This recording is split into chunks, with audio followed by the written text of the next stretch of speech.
बहुत हुआ अब छिपना छिपाना। मुझे ये प्रतीत करवा के कि तुम सभी देवता मुझे ढूंढने के लिए आगे बढ़ रहे हो, जबकि तुम सभी किसी और ही लक्ष्य की ओर बढ़ रहे थे। किंतु तुम्हारे देवराज इंद्र ने अपने बड़बोले स्वभाव के कारण सत्य उगल ही दिया। ऋषिवर, हम सभी यहाँ उस खड़क को ढूंढने आए हैं जिसमें तारकासुर के प्राण सुरक्षित हैं।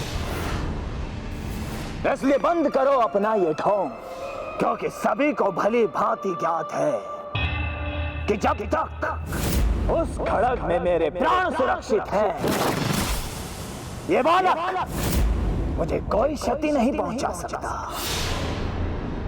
उस खड़ग को तो मैं अवश्य नष्ट करूंगा तारकासुर। उससे पूर्व मैं कहीं नहीं जाने वाला हूं। कुमार कार्तिकेय, इस तारकासुर ने हमें बहुत कष्ट दिए हैं।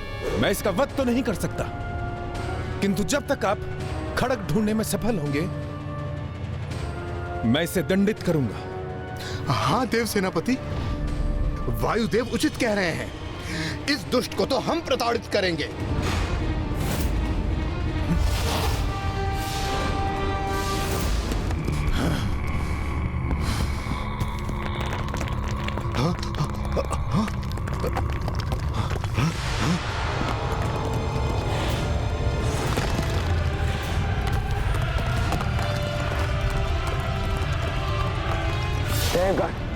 सावधान रहिए। कुमार कार्तिकेय, ये कटीली मायावी लताएं हमारी ओर बढ़ रही हैं। हमें शीघ्र कुछ करना होगा। इन्हें हमारी ओर बढ़ने से रोकना होगा। कष्ट तो मैं तुम्हें दूंगा, तुम्हें तुच्छ देवताओं।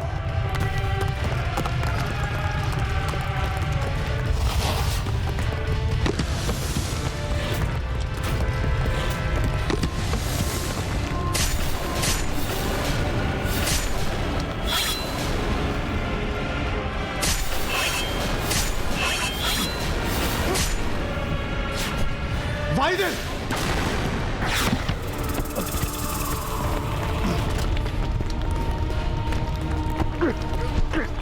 कुमार कार्तिकेय, इन मायावी लताओं ने हमें पूरी तरह से जकड़ लिया है।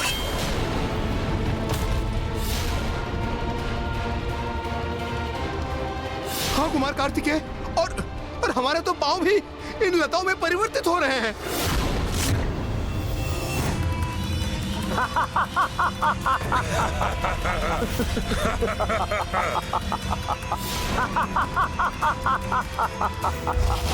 आनंद आ रहा है मुझे, आनंद। दुष्ट तारकासुर, मुक्त करो इन देवताओं को। ये तो मेरे हाथ में नहीं है कुमार। ये तो अब तभी संभव होगा जब तुम वो करोगे जो अनिवार्य है।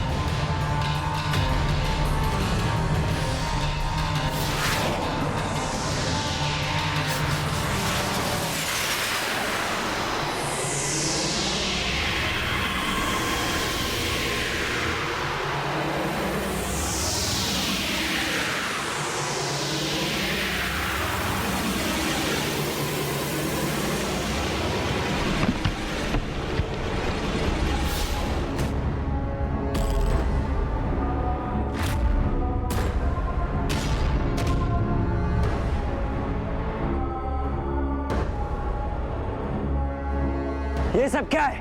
मोक्ष द्वारम, अर्थात सांप सीढ़ी का खेल। मोक्ष द्वारम क्रीड़ा में तुम्हारा स्वागत है।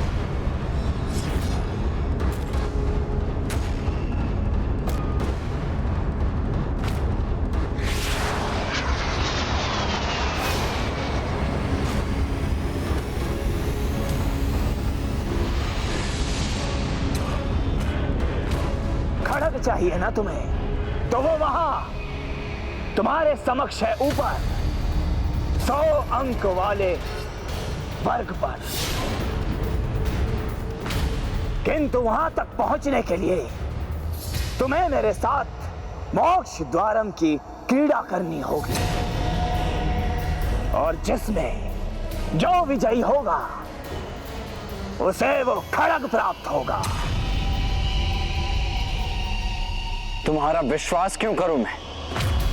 हमें बंदी बनाने का तुम्हारा एक नया जाल भी तो हो सकता है।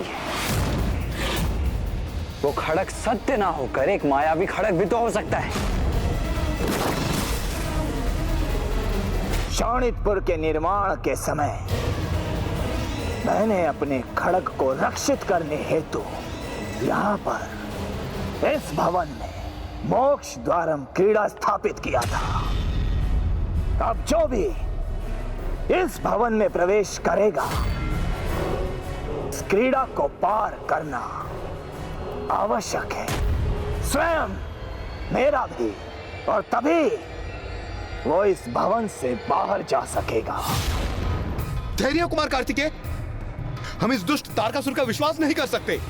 मुझे तो प्रतीत हो रहा है कि ये सब एक चतुराई से बिछाया हुआ जाल है। तो उचित है, मत करो ये क्रीड़ा। विश्वास नहीं है ना तुम्हें मेरे शब्दों पर? जाओ, तो इसमें मेरी कोई हानि नहीं है, क्योंकि मेरे प्राण तो उस खड़ग में सुरक्षित है। किंतु यदि तुम ये क्रीड़ा नहीं करोगे तो ना तुम्हें खड़ग प्राप्त होगा और ना ही तुम शोणितपुर के बाहर जा सकोगे। और हाँ, ये तुच्छ देवता यहीं वृक्ष के रूप में जड़ रहेंगे।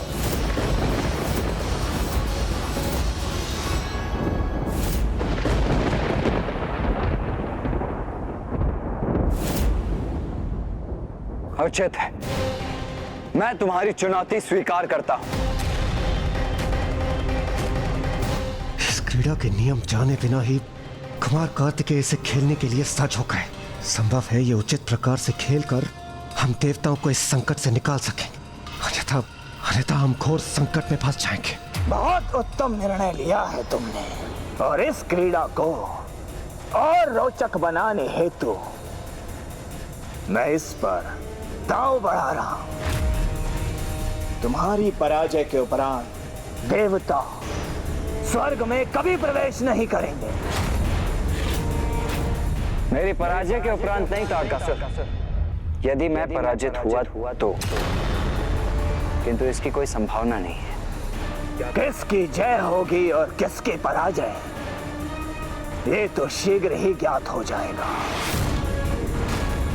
किंतु तुम्हें यह भी बताना आवश्यक है कि यदि 3 पहर के भीतर तुमने यह खड़ग प्राप्त नहीं किया तो तुम्हारे ये तीनों देवता सदा के लिए वृक्ष में परिवर्तित हो जाएंगे। कुमार कार्तिकेय, हमारे पास अधिक समय नहीं है, कृपा कर इस क्रीड़ा को शीघ्र प्रारंभ कीजिए। आज प्रथम बार मैं इंद्रदेव से सहमत हूं। तो विलंब किस बात का? क्रीड़ा आरंभ करो तारकासुर।